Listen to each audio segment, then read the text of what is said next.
Boa noite a todos. Nós vamos gravar essa aula de hoje, conforme eu avisei aí no grupo. Nós vamos hoje lembrá-los aqui que a gente está perto da nossa prova, que deve ocorrer no dia 2 de outubro, pelo que eu estou analisando aqui. Então a gente tem esta aula e mais a próxima, aí, talvez eu dou uma pincelada geral nas outras aulas, para a gente fazer uma pequena revisão, já que essa prova que vem, ela é muito importante, porque ela é uma prova, se não me engano, de 25 pontos, enfim, 35, não me lembro, mas enfim, eu sei que agora nós temos só duas provas, esta e a prova final. Então vocês têm que ter a consciência aí que não tem muita matéria, aproveitar o que foi dado para ir bem nessa prova, apesar que a gente tem os trabalhos aí, já fizemos um primeiro, e vocês devem se basear aí no que foi passado para vocês, inclusive essa aula de hoje, para a realização da prova. Então eu peço vocês aí para ter bastante cuidado aí, aproveitarem, estudarem, para irem bem nessa prova que é praticamente no meio do semestre e depois é só a final. Tá? Então estou chamando atenção aí para que a gente aí daqui a 2 semanas a gente vai ter uma prova aí, tá? Bem, gente, a aula de hoje eu vou falar sobre as atribuições econômicas do governo e crescimento público, Quer dizer, a economia ela tem estrita relação com o Estado, Ela teve durante os seus ciclos aí, durante os séculos, momentos de maior ou menor intervenção, a gente até falou isso na última aula, mas a relação da intervenção do Estado na economia, ela é fato, e isso muda e mudou durante os anos, como nós estudamos aí na última aula, que foi até motivo do trabalho nosso aí, teve aquele vídeo, em que vocês basearam aí para fazer o trabalho, Mas especificamente da economia, existe uma equação na economia que se chama equação da demanda agregada. Vocês não precisam guardar isso, não é só para a gente explicar aqui melhor, Nessa equação, você tem o consumo das famílias, que é do setor privado, digamos, das famílias. Você tem os investimentos privados, como um grande setor da economia. E outro grande setor são os gastos do Estado. Então, o Estado, quando ele utiliza da política fiscal que a gente vai ver, e tributária, ele intervém muito no domínio econômico. Só para vocês terem uma ideia, quando cheguei a falar isso, quando ele tributa, ele de certa forma está intervindo no preço, Mas por que ele faz isso? Por que ele tributa? A única fonte de receita, de dinheiro que o Estado tem, vem basicamente da sua tributação, que a gente chama de receita corrente. São os tributos que nós pagamos diariamente. Eu falo diariamente porque quando você come no restaurante ou em casa, você comprou a comida, você está pagando imposto, você pega um ônibus, tudo está embutido, você compra gasolina, praticamente tudo, a gente paga impostos. E durante essa recorrência diária que a gente tem, isso entra para o caixa do Estado. O Estado que eu falo sempre, tá, gente? Mais uma vez, é União, Estados, municípios, dependendo da tributação, ela vai para o ente federado que for de direito, Então o Estado que nós vimos lá em ciência política, que é um agente supremo, né? Ele desenvolve uma atividade fiscal de natureza tributária e orçamentária que ele influencia muito, né, os agentes econômicos. Quem são os agentes econômicos? As famílias são agentes econômicos, as empresas são agentes econômicos, os bancos são agentes econômicos, quer dizer, são todos aqueles que movimentam dinheiro, inclusive o Estado, né?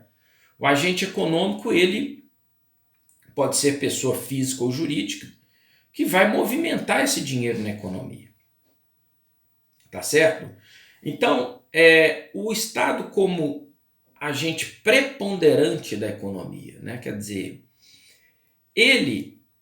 nós vimos já no curso de Teoria Geral do Estado, por que o Estado é criado, né? Então é bom que a gente aproveite aqui a aula, ele é criado para promoção do bem comum da sociedade. Seja através dos regulamentos, as normas, as leis, né? Seja através do equilíbrio econômico. Eu pergunto a vocês, é interessante você ter uma disparidade social muito grande em um país? Claro que não, né? As disparidades sociais criam desequilíbrios e instabilidades sociais, né? E muitas dessas instabilidades e desequilíbrios sociais são causados por quê? Pela renda, pela economia. É sem a pessoa sem oportunidade de trabalho, sem renda, né? Sem escolaridade, sem saúde, né? Tô pegando os básicos aqui. Porque segurança, por mais que você possa falar que em determinada região a polícia, a segurança atua mais, mas ela tem a obrigação de servir a todos, né? Então, uma educação, uma saúde que é constitucional, um trabalho, que apesar que é constitucional, mas o trabalho é direito de todos, mas não funciona na prática, obviamente, porque o mercado não absolve todos que demandam trabalho, e muitas vezes há também a disparidade salarial, até entre gêneros, né? A gente vê aí entre homens e mulheres, né? Disparidade ocupando a mesma função. Então o Estado é um agente preponderante na economia, né? Muito atuante na sua intervenção. Ele intervém quando cobra, ele intervém quando multa, ele intervém quando dá privilégio ou subsídio a uma empresa ou um setor, né? Isso acontece demais, os subsídios, né? Não digo privilégios, que isso pode acontecer, mas não é a função do Estado. Ele subsidia um determinado setor, né, que está passando por uma dificuldade. Por exemplo, o setor automobilístico, vou diminuir a carga tributária das peças, por exemplo, para o preço do carro ficar mais barato e vender mais, já que o setor emprega muita gente. Isso é intervenção na economia, né? Setor de construção civil, né? Quando eu decido a fazer um plano de obras gigantescos no país, que a obra não é simplesmente a ideia do governo nessa intervenção na economia, não é simplesmente que aquela obra melhore aquela região. Claro que esse é o objetivo final, mas tem outros objetivos, que quando eu faço uma obra numa determinada região, eu crio empregos diretos e indiretos para aquela região, né? Isso é provado, existe uma cadeia produtiva. Quando eu crio um emprego, a pessoa vai estabelecer moradia ali, ela movimenta o setor imobiliário, que movimenta o setor de mercearia, de açougue, então existe toda uma cadeia produtiva que se movimenta em determinada obra, uma obra gigantesca, por exemplo, como foi a usina de Itaipu, né? Enfim, várias obras aí que mudaram o contexto. Uma mineradora, quando se instala numa cidade, né? Então ela muda economicamente, e às vezes essa mineradora está se instalando, obviamente, com a concessão do Estado, né? Então o Estado é um agente preponderante na economia, tá? Sobretudo atualmente, porque historicamente, gente, vamos pegar o Brasil aqui, a carga tributária no Brasil, no início do século XX, era basicamente em cima de exportação e importação, era o mercado externo. Que a gente produzia café, commodities. As commodities são matérias-primas, tá? Um minério é uma commodity, tá? A matéria-prima, né, que vai ser base para a produção de outro produto, né, no mercado. Então, o café é uma commodity, né? Quer dizer, é o mais básico ali. E a gente era um país agroexportador, sobretudo de café, na primeira metade do século XX. Então a tributação era muito em cima disso. Depois que veio uma crise de 29, a crise dos anos 30, que nós começamos um processo de industrialização e prestação de serviço. Aí o Estado começa a cobrar.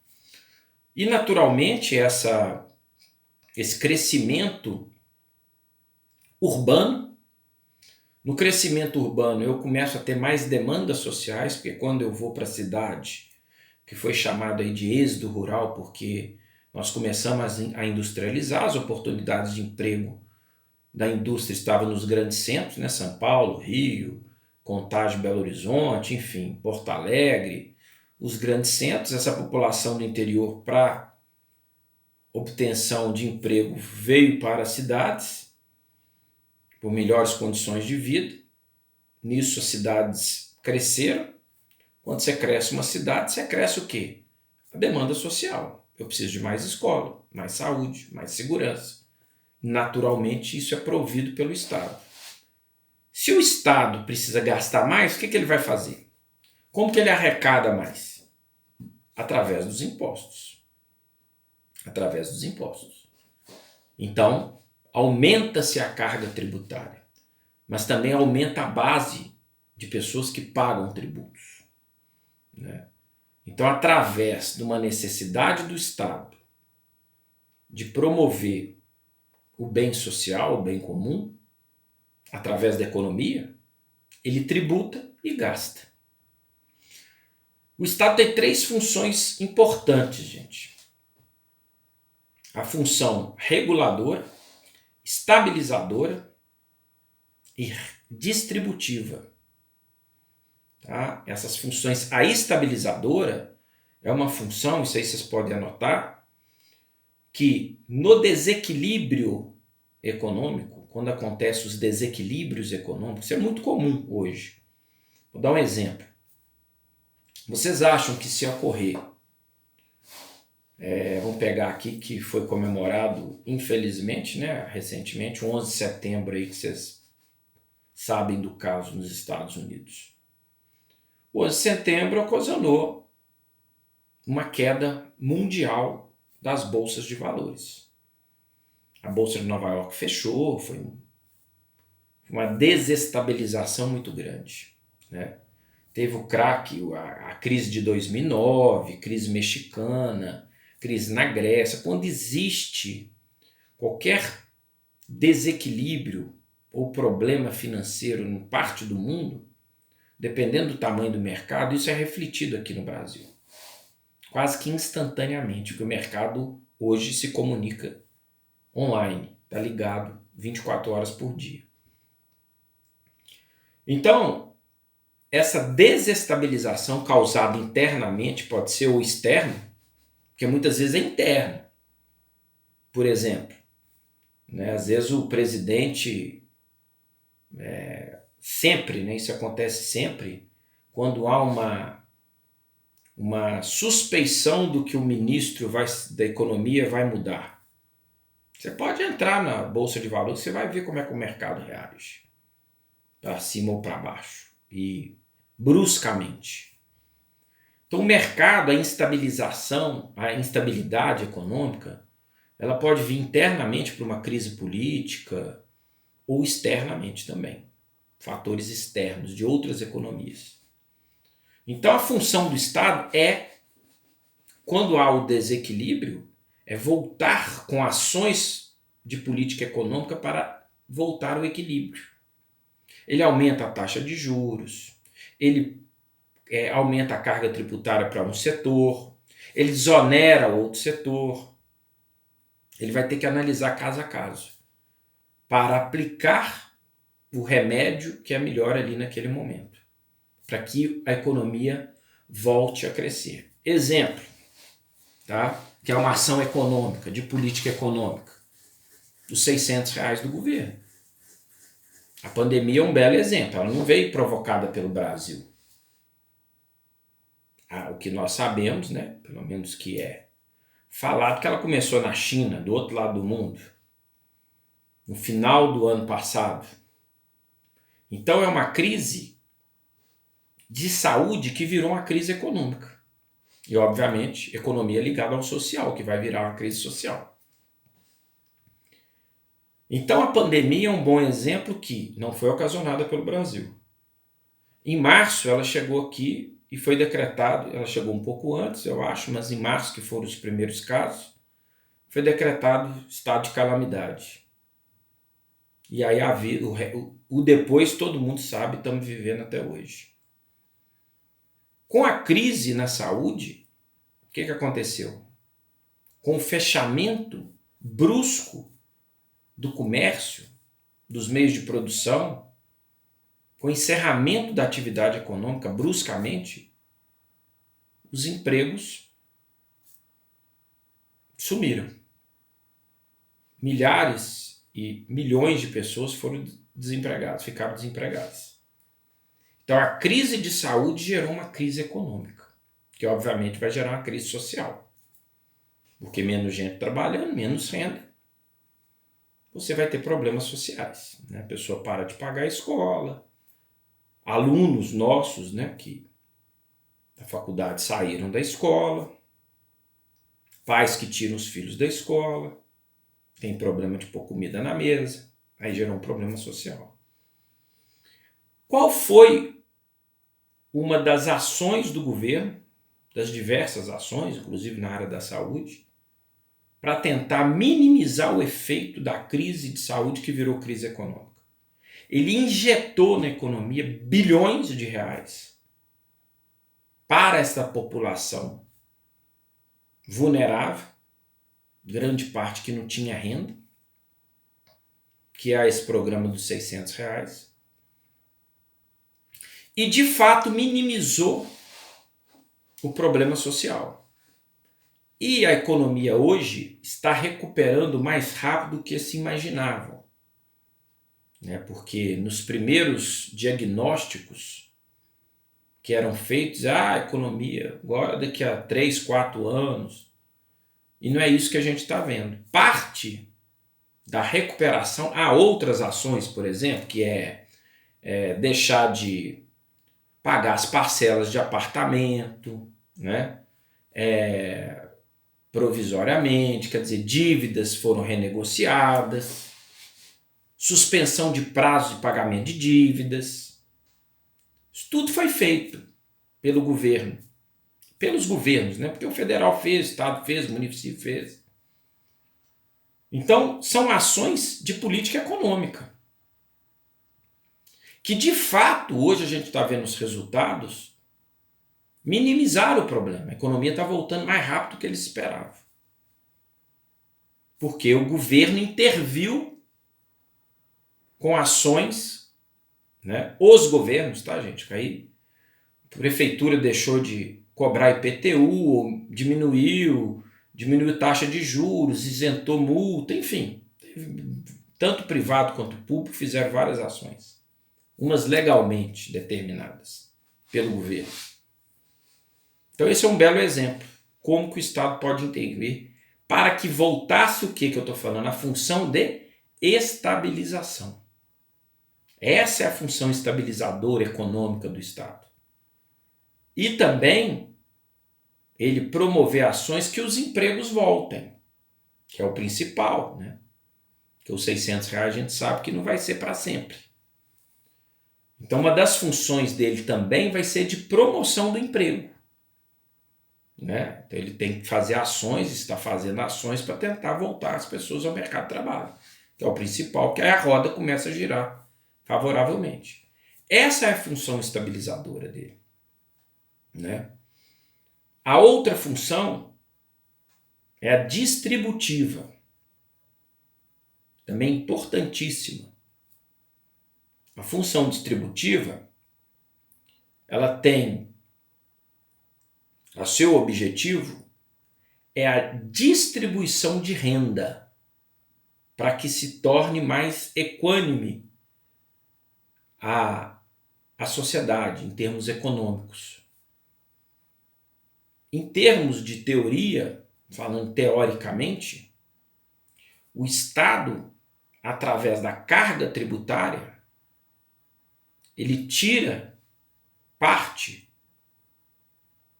de uma sociedade, de uma população, de uma casta, aí, de um público, para redistribuir para outro público. Por exemplo, o tributo é para isso. A lógica do imposto de renda, qual é? Quem ganha mais, paga mais. Isso acontece mesmo. Você ganhar 3 mil, você vai pagar tanto. Se você ganhar 100 mil, você vai pagar tanto. Você vai pagar mais. Mesmo assim, a defasagem, né? Acham que tem que ser mais. Essa é a lógica da tributação, tá, gente? Nos países desenvolvidos, é você tributar quem ganha mais. Esse dinheiro entra para o Estado e através de políticas públicas e políticas econômicas eu vou redistribuir para a população mais carente, para diminuir o distanciamento social e tornar uma sociedade mais justa economicamente. Não é isso? Então essa é a função distributiva. Ele tira e redistribui, né? Ele tira de um público e distribui para outro. Pode ser que esse mesmo que está perdendo, está ganhando, que às vezes acaba voltando parte. Porque quando eu tiro e asfalto uma rua, uma estrada, se eu sou viajante, por exemplo, eu estou usando aquela estrada, então parte do meu dinheiro está ali. Enfim, é uma coisa difícil de você mensurar, mas parte. Porque num país igual ao Brasil, né, a verdade é essa, as pessoas mais carentes utilizam mais, dependem mais do Estado, né? Se você pensar que uma população pobre, uma família pobre, eles vão tentar ter escola pública, saúde pública, né? Um benefício social, a sua aposentadoria não é privada, é do INSS, que é o sistema público, Seguridade Social. Enfim, ele depende muito do Estado, né? Para sobreviver. Enquanto que vamos pegar uma pessoa rica, ele não vai usar saúde pública, ele não usa escola pública, né? Ele não depende de benefício social. O que ele usa, né, que é uma coisa, todo mundo fala, segurança pública, né? Acaba ele dependendo. Por isso que tem esse clamor também, né, pela segurança pública também, porque ela acaba sendo aí mais, digamos, a atuação dela, ela é mais democrática, né? Se a gente pode falar assim.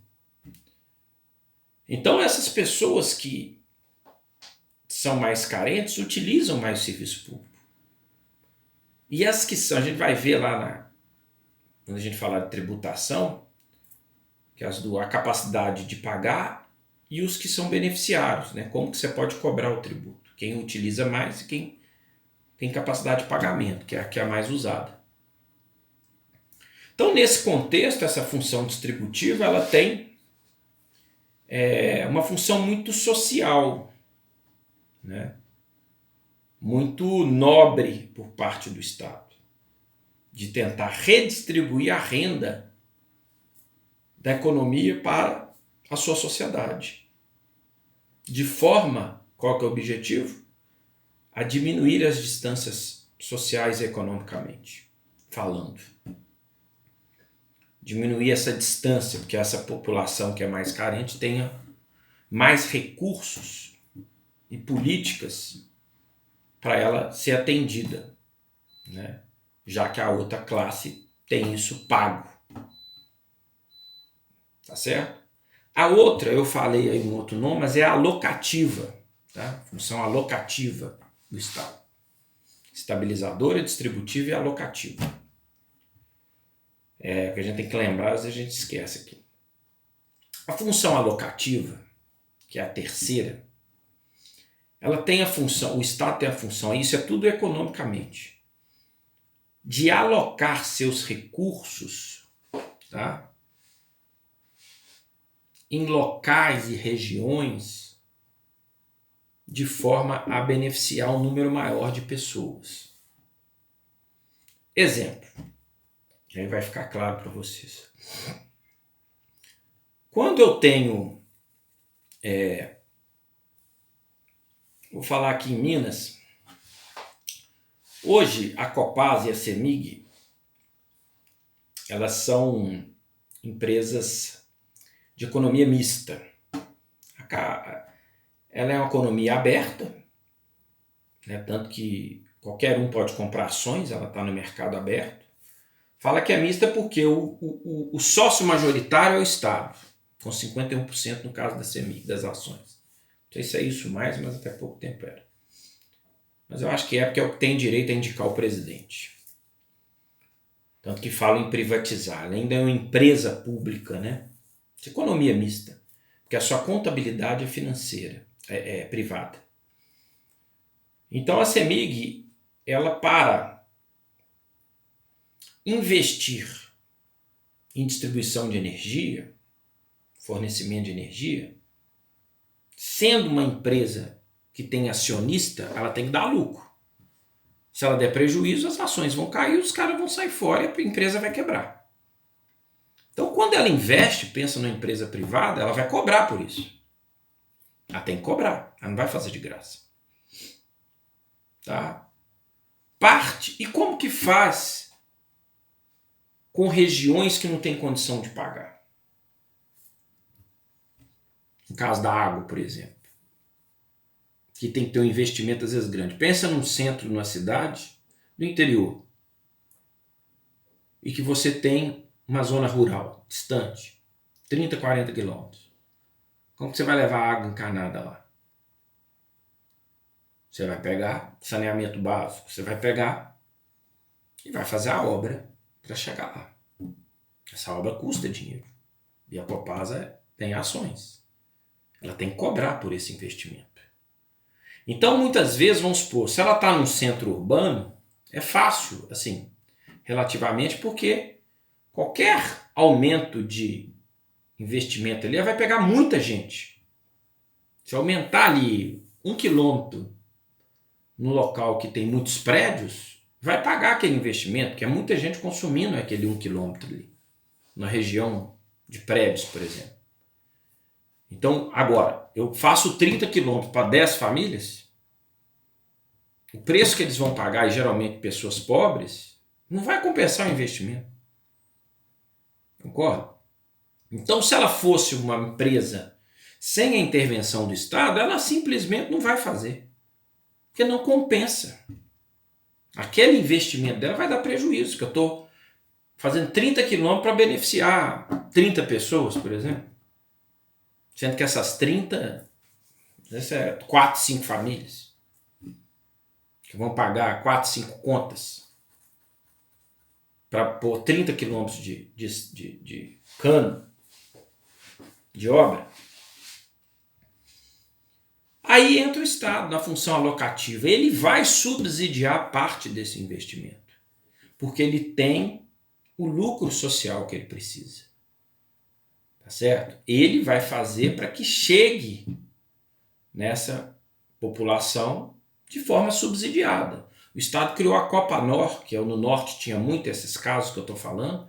Os distritos, os municípios lá são muito grandes. Então não chega, aliás, desculpa, esse cano, né, essa obra para as populações. E isso faz com que haja necessidade de subsídio público. Então essa é a função alocativa na economia. Ele vai alocar os seus recursos de modo a diminuir as disparidades regionais. Ele vai pegar aquele dinheiro e alocar de forma a beneficiar outras pessoas. Não é isso? Por que ele investe muito no Nordeste, né? Tenta levar água no norte de Minas?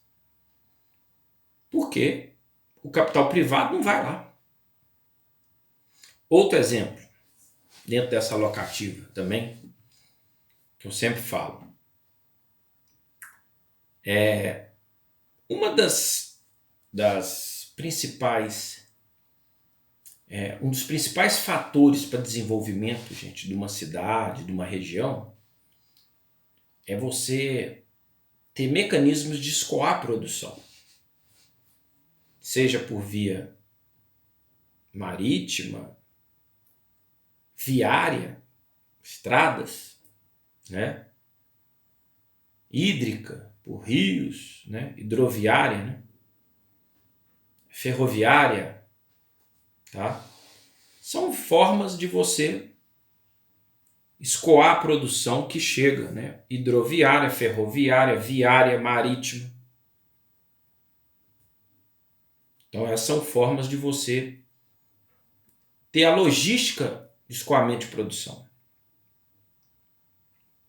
Quando você tem um município que ele é de difícil acesso, não tem estrada, não tem hidrovia, não tem ferrovia, não tem estrada, não tem escoamento pelo mar, o que acontece com as empresas que vão investir ali? Não investem. Vão investir numa indústria num lugar que não tem logística? Simplesmente não investem. Elas vão procurar centros que têm uma boa logística de escoamento de produção. E quando uma indústria se instala, muitas vezes ela até negocia com o próprio Estado, né? Quer dizer, olha, para eu instalar vou criar 3 mil empregos diretos, 5 mil empregos indiretos, então o que você vai me dar? Isenção disso? Ou melhorar essa estrada aqui? Foi assim com a Fiat, foi assim com a Mercedes, né? Grandes empresas negociam. É interesse para o Estado vir porque vai pagar mais imposto, vai criar emprego, vai desenvolver a região e por aí vai. Muitas regiões se desenvolveram depois da instalação de empresas. Então, o capital, digamos, a empresa não vai para aquele município pobre, porque ele não tem logística ali. Tá certo?